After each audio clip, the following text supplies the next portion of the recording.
ओ hello, excuse me, कौन हो आप और ये किस तरह ऑफिस में घूम रही हो? नमस्ते सर। सर मैं माफ़ी चाहूँगी, आपसे बिना पूछे आपके कैबिन में आ गई। वो मैं अपने भैया को ढूंढ रही थी। कौन भाई और किसकी बात कर रही हो तुम? वो राहुल है ना, वही मेरे बड़े भैया हैं, उन्हीं को ढूंढ रही थी। ओह, तो तुम हमारे ऑफिस की पियून की बहन हो। एक बात बताओ, तो इस तरह ऑफिस में घूमती टहलती क्या कर रही हो तुम? तुम्हें इतनी सी भी अकल नहीं है? अगर किसी से मिलना होता है तो बाहर गेट पर वेट करना पड़ता है। यहाँ ऑफिस में टहलती मेरे केबिन में कैसे आ गई तुम? वो एक्चुअली सर, मुझे ये सामान उन्हें देना बहुत ज़रूरी था। मैं उन्हें बाहर देख कर आई, लेकिन वो मुझे बाहर नहीं मिले। मुझे लगा कि वो यहाँ होंगे, तो मैं आ गई।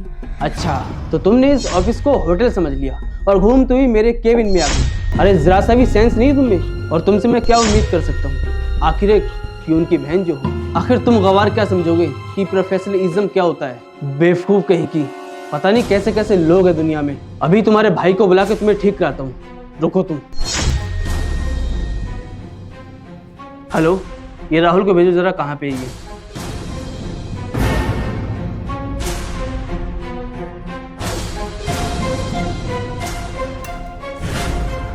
हाँ जी सर, बुलाया आपने? राहुल, तुमने अपनी बहन को जरा भी दुनियादारी नहीं सिखाई क्या? या अपनी तरह गवारी बनाने का सोचा तुमने? अरे तुम 10वीं पास हो तो कम से कम अपनी बहन को 12वीं पास तो करा देते, ताकि इसमें इतनी अकल आ जाती कि ये समझती कि ऑफिस में इस तरह घूमा नहीं जाता है। कल को कोई तुम्हारी गवार बहन को ऑफिस में घूमते हुए देख ले और चोरी चकारी हो जाए तो फिर लोग क्या समझेंगे? सबसे पहला शक तुम्हारी बहन पे जाएगा और उसके बाद तुम पर जाएगा, समझे? मैं माफ़ी चाहती हूँ, ऐसे अचानक से आपके ऑफिस में घुस आई। मैं आगे से ध्यान रखूंगी। बिल्कुल, और ऐसा हुआ ना तो इसकी कीमत तुम्हारे भाई को चुकानी पड़ेगी, समझी? अपनी नौकरी से हाथ धोगी, समझ आई? और तुम अपनी ये गवार बहन को समझाओ कि कल से ये ऐसी हरकत ना करे, और अगर इसे तुमसे मिलना है तो ऑफिस के बाहर मिले, ना कि ऑफिस के अंदर। सर देखिए, जो हो गया सो हो गया। मैं अपनी छोटी बहन की तरफ से आपसे माफ़ी मांगता हूँ। I am really sorry sir, आज के बाद ऐसा नहीं होगा। ठीक है, लीव नाउ। ये लीजिए भैया। सर, आपको मिठाई खिलानी थी। किस खुशी में? वो कल ही हमें पता चला ना कि हमारी बहन ने यूपीएससी क्लियर कर लिया है और बहुत जल्दी आईएएस ऑफिसर भी बनने वाली है। व्हाट? यूपीएससी क्लियर कर लिया तुम्हारी बहन ने? हाँ सर, बस इसलिए मैं आपको मिठाई खिलाना चाह रहा था। आपको पता है सर, ये दिन रात मेहनत करती थी। इसने अपनी पढ़ाई में कोई कमी नहीं छोड़ी, दिन रात मेहनत करके और ये मुकाम हासिल किया। आज ये जान के मुझे बहुत खुशी होती है कि हितांशी जैसी लड़की मेरी बहन है। और सर, यहाँ पर कोई चोरी वोरी नहीं करनी आई थी, ये मिठाई देने आई थी। मैंने इससे बोला था आ जाना ऑफिस में, सबको मिठाई खिलाना है, तो बस इसलिए आई थी ये यहाँ पर। हाँ ठीक है, कोई बात नहीं। अगर मिठाई विठाई खिलानी थी तो रिसेप्शन पे बता देती। अच्छा ठीक है सर, मैं चलता हूँ। रुको रुको राहुल, तुम जाओ, अपनी बहन को ज़रा यहीं छोड़ दूँ, मुझे इनसे कुछ बात करनी है। जी सर। अच्छा बहन, मैं बाहर मिलता हूँ।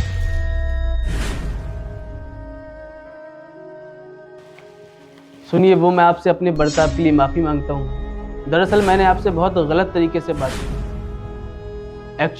एक्चुअली आपने मुझे एक नॉर्मल पियोन की बहन समझकर छोटा समझा, गरीब समझा और धड़ाधड़ मेरी बेइज्जती पे बेइज्जती करते रहे। आपको नहीं पता था ना कि मैं आईएएस बनने वाली हूँ। आप मुझसे सॉरी नहीं बोल रहे हैं, आप मेरे ओहदे को सॉरी बोल रहे हैं, क्योंकि जब तक मैं एक गरीब लड़की थी आपकी नज़रों में, तब तक आपने मेरी बेइज्जती करी, मुझे चोर बोला, मेरे कपड़ों से मुझे जज किया, और जैसे ही आपको पता लगा कि मैं आईएएस बनने वाली हूँ तो आपके तो रंग बदल गए। आपको डर लग गया मुझसे कि कल को मैं आपको या आपके पोस्ट को नुकसान ना पहुंचा दूं। बट डोंट वरी, मेरी सोच आप अमीरों जैसी नहीं है। किसी से बदला लेने में, किसी को नीचा दिखाने में या किसी को छोटा बड़ा दिखाने में मैं बिलीव नहीं करती। मैं सबको एक समान समझती हूँ, सबको इज्जत देती हूँ, किसी को उनके कपड़ों से जज नहीं करती। और एक बात बताऊं सर, आज मेरी जगह कोई नॉर्मल या कोई अमीर लड़की होती तो आप उसको इस तरह ट्रीट नहीं करते जैसे मुझको ट्रीट किया था। शर्म आती है सर ये देखकर कि इतनी बड़ी बड़ी कुर्सी पर बैठने वाले लोगों की सोच इतनी छोटी होती है।